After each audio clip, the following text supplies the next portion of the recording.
थेट जाऊयात, संजय राऊत बोलतायत. शिवसेना प्रमुख पदावर एकनाथ शिंदे नावाच्या व्यक्तीला बसवलं.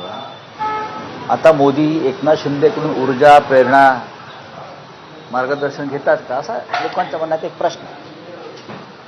बाळासाहेबांना श्रद्धांजली वाहताना किंवा आदरांजली वाहता ते व्हायलाच पाहिजे. असे अनेक मान्यवर त्यांनी आज बाळासाहेबांना आदरांजली वाहिली आहे. बाळासाहेब एक महान व्यक्तिमत्व होते. मी कालच असं म्हणालो की लोकमान्य टिळकांनंतर लोकमान्य असलेले बाळासाहेब ठाकरे होते. लोकमान्य. आज संध्याकाळी शिवसेनेतर्फे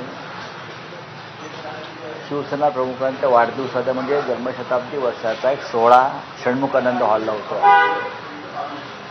शिवसेना पक्षप्रमुख उद्धव ठाकरे यांच्या बरोबरीनं राज ठाकरे, महाराष्ट्र नवनिर्माण सेनेचे अध्यक्ष, हे सुद्धा उपस्थित राहणार आहे. बाळासाहेबांनी महाराष्ट्राला आणि देशाला एक फार मोठा विचार दिला. तो म्हणजे भक्कम एकजुटीचा. मग मराठी माणूस असेल किंवा हिंदू असेल, ऐक्याची वज्रमूठ ही कोणत्याही संकटाशी सामना करू शकते आणि त्यांनी ते दोन्ही ठिकाणी करून दाखवलं. बाळासाहेबांनी सामान्यातल्या सामान्य माणसाला शूर आणि वीर बनवलं.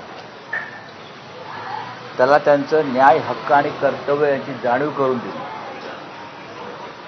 अशा बाळासाहेबांचं स्मरण आमच्यासारख्यांना सदैव होत असतं आणि महाराष्ट्राला त्यांचं विस्मरण कधीच होणार नाही. शिवसेनेचा महापौर बसायचा असेल तर तुम्ही हा शिंदे घेत आहे तो घटना पाठिंबा द्यावा. शिवसेनेचा आपली काय देखिए, पार्टी डिसाइड करेगी.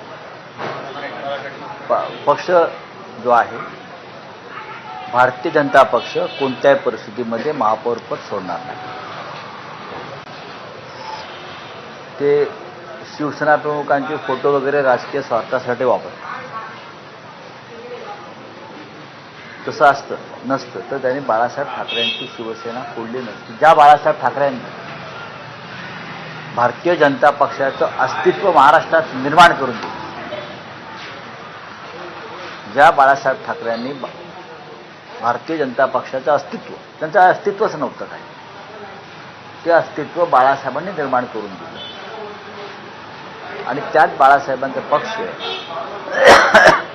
तुम्ही फोडलात आणि शिवसेनेशी काडी मात्र संबंध नसलेल्या एका व्यक्तीच्या हातात ठेवला. बाळासाहेबांचं धनुष्यबाण तुम्ही नामर्दांच्या हातात दिला. अशा भारतीय जनता पक्षाकडून कोणती अपेक्षा करणं चुकीचं.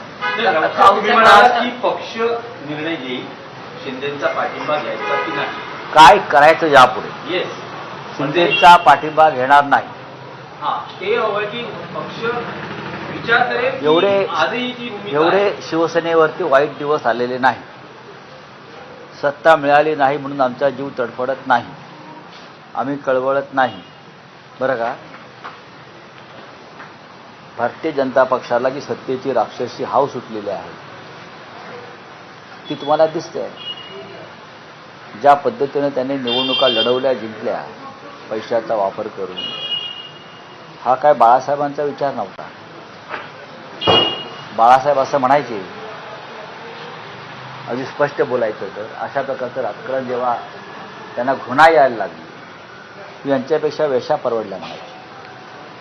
हा बाळासाहेबांचं शब्द आहे आणि ते रेकॉर्डवरती आहे. राज ठाकरे यांनी ट्विट केले आणि पोस्ट केली होती, त्याच्यात ते म्हटलेत की आताच्या आरपार राजकारणात थोडी लवचिक भूमिका आम्ही घेतलेली, पण ती स्वार्थासाठी किंवा वैयक्तिक फायद्यासाठी घेतलेली नाहीये. या ठीक आहे. राज ठाकरे हे एका पक्षाचे प्रमुख आहेत. ते त्यांच्या पक्षाची भूमिका मांडायला सक्षम आहे आणि त्यांनी ती मांडली असेल, त्याच्यावरती मी बोलणं योग्य नाही. पण राऊतसाहेब त्या ट्विटमध्ये राज ठाकरे असं म्हणतात की भूतकाळात बाळासाहेबांनीही काही लवचिक भूमिका घेतल्या, पण मराठी माणसाचं प्रेम त्यांच्यावरचं तसूवरही कमी झालं. मला त्याच्यावर बोलायचं नाही. आज राज ठाकरे यांचा बाळासाहेबांवरचा एक अप्रतिम लेख आम्ही सामनामध्ये प्रसिद्ध केलेला आहे, तो जरूर वाचा. राऊत साहेब, मराठीत काही प्रश्न आहेत. हाँ बोलिए आप. राऊत हाँ साहेब, बोलिए. ठाकरे जी की आज जयंती है, इस मौके पे भाजपा जागरण की अपनी प्रक्रिया. देखिए, मुझे किसी ने क्या कहा मालूम नहीं. मैं इतना ही कहूँगा कि लोकमान्य तिलक के बाद इस देश में एक ऐसे व्यक्ति का जन्म हुआ महाराष्ट्र में, उनका नाम बाळ केशव ठाकरे. वो बाळ गंगाधर तिलक थे, ये बाळ केशव ठाकरे है. वो भी लोकमान्य थे और बाळ केशव ठाकरे